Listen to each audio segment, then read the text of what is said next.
There is a train station in Shinjuku where, on an average weekday, over 3.5 million people pass through, boarding trains that arrive and depart within a margin so tight that a delay of 90 seconds warrants a formal written apology from the operator.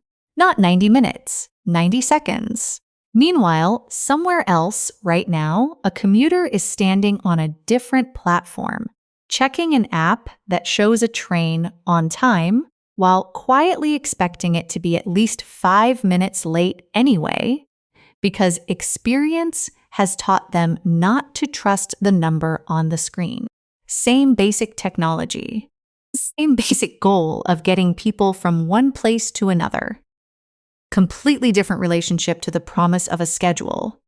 What if the difference between these two systems has almost nothing to do with trains themselves, and almost everything to do with 7 quiet cultural habits that shape how seriously a promise, any promise, gets treated once it's made? By the end of this video, you will understand exactly what those 7 habits are, and why they explain something far bigger than punctual trains. Before we walk through the habits themselves, we need to address an assumption most people carry about why some systems run on time and others don't. The assumption is this: punctuality is mostly a matter of infrastructure. Better tracks, better technology, more funding. This seems reasonable, but it doesn't hold up under examination, because several countries with excellent infrastructures still run notoriously unreliable transit, while Japan achieved this level of precision decades before its infrastructure was considered world-class. The actual driver isn't the hardware. It's a set of cultural habits around commitment that would produce reliability even with mediocre equipment, and quietly undermine it even with excellent equipment if those habits weren't present. This is the piece almost every explanation of Japanese punctuality quietly skips. The real Japanese term, Meiwaku wo Kakenai, not causing trouble or burden to others. The practice. A delay isn't understood merely as an inconvenience to the delayed passenger. It's understood as a burden imposed on every single person whose subsequent plans depend on that train running as promised. A chain of small burdens rippling outward from one broken commitment. The scientific validation. Behavioral economists studying commitment devices have found that when the cost of failure is reframed as harm to specific others rather than an abstract inconvenience, compliance with schedules and commitments measurably increases because the brain processes social harm more seriously than impersonal inefficiency. The second habit concerns how errors get investigated. The real Japanese term, naze bunseki, the why analysis, a practice borrowed from manufacturing but applied broadly, asking why repeatedly about a failure until the actual root cause is identified, rather than the first convenient explanation. The practice. When a train is delayed even briefly, the cause isn't recorded simply as delay. It's traced back through multiple layers. A signal fault, then why the signal faulted, then why that component wasn't caught in maintenance, until a specific addressable cause is found. The scientific validation. Quality control researchers have found that organizations using root cause analysis rather than surface-level incident logging show substantially lower repeat failure rates over time because the underlying mechanism gets fixed rather than just the visible symptom. The third habit is about buffer built into the system itself, not just the individual. The real Japanese term yoyu, a margin or spare capacity, deliberately engineered into schedules rather than treating them as tightly optimized to the theoretical minimum. The practice. Schedules include small built-in recovery windows at key points along a route so that a minor, Momentary delay at one station doesn't cascade into a system-wide disruption by the time the train reaches the next 10 stations. The scientific validation, systems engineering research on cascading failures, has found that networks with deliberate slack at critical junctures are dramatically more resilient to small disruptions than networks optimized purely for efficiencies, because efficiency-maximized systems have no room to absorb variance without it propagating outward. The fourth habit concerns the visibility of the standard being upheld. The real Japanese term, kata, form, the idea that a correct, precise way of doing something is made visible and repeatable rather than left to individual interpretation. The practice.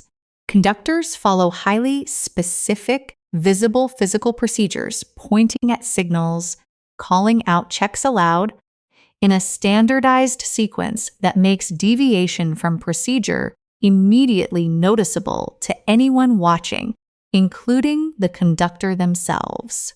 The scientific validation.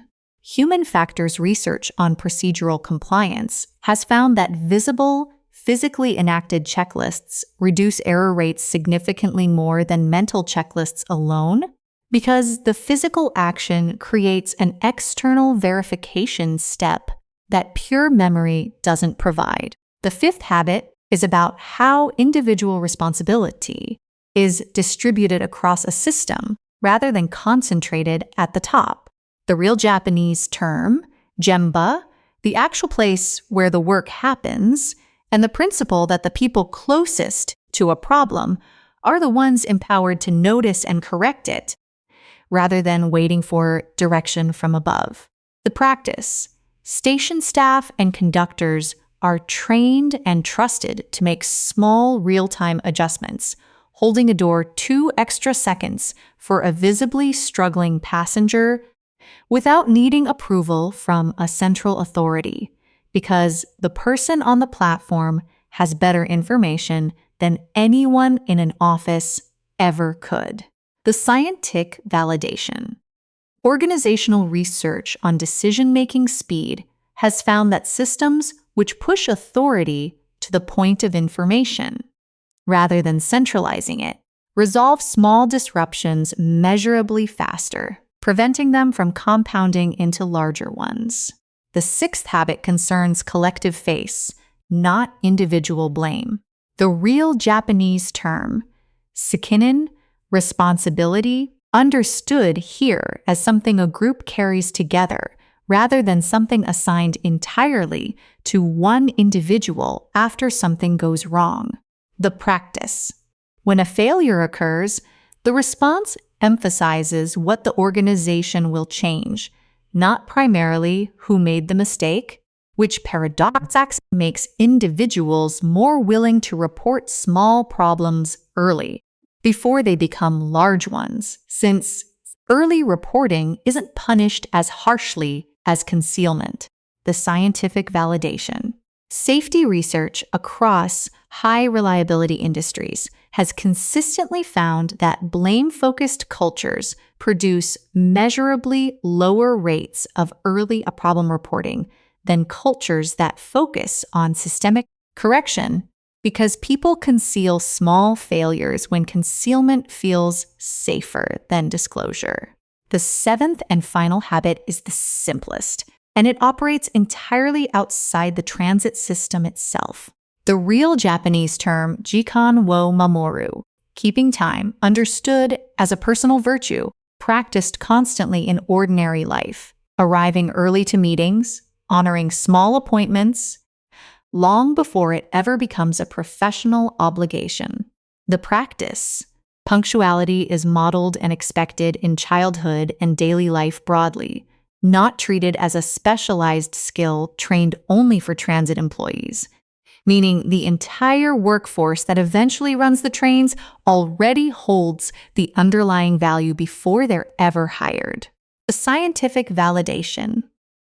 Research on cultural norm transmission has found that values practiced broadly across a population rather than trained narrowly within one industry, produce far more consistent institutional behavior because the norm doesn't need to be taught, only reinforced.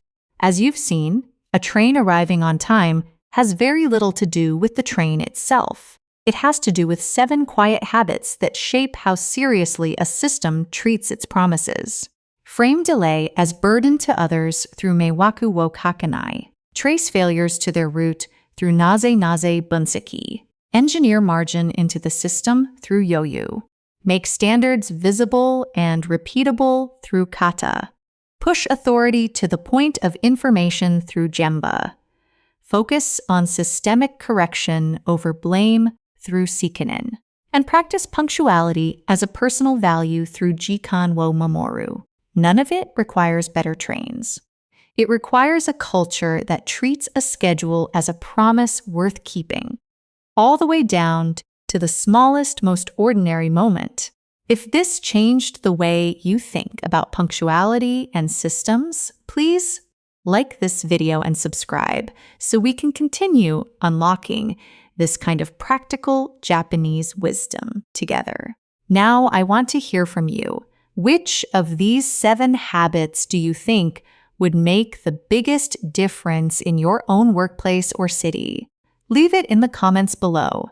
Until the next video.